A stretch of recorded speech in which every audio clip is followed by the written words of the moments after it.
Selasa siang hingga petang ahli hukum pidana Romli Atmasasmita dipanggil untuk memberikan kesaksian mengenai kinerja Komisi Pemberantasan Korupsi. Dengan terang, Romli menjelaskan duduk perkara dugaan adanya masalah dalam proses penyidikan di Komisi Pemberantasan Korupsi. Keterangan mengenai prosedur penyidikan disampaikan oleh dua pelaksana tugas KPK, Taufikur Rahman Ruki, didampingi Indirianto Seno Aji, dan Deputi Penindakan KPK saat itu Warih Sadono. Setelah 3 bulan kemudian, Saudara Ruki bertanya, memanggil saya.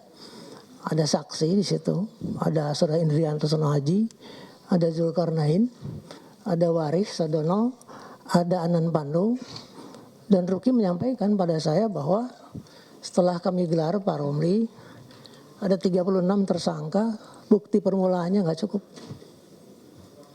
Saya katakan bukan satu, kalau 36 kan nggak ngerti saya.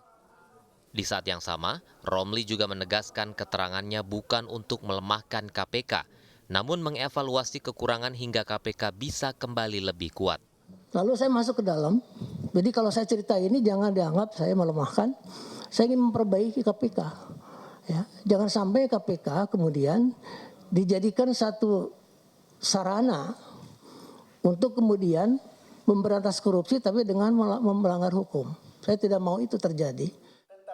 Angin segar juga didapatkan panitia angket terhadap kinerja KPK.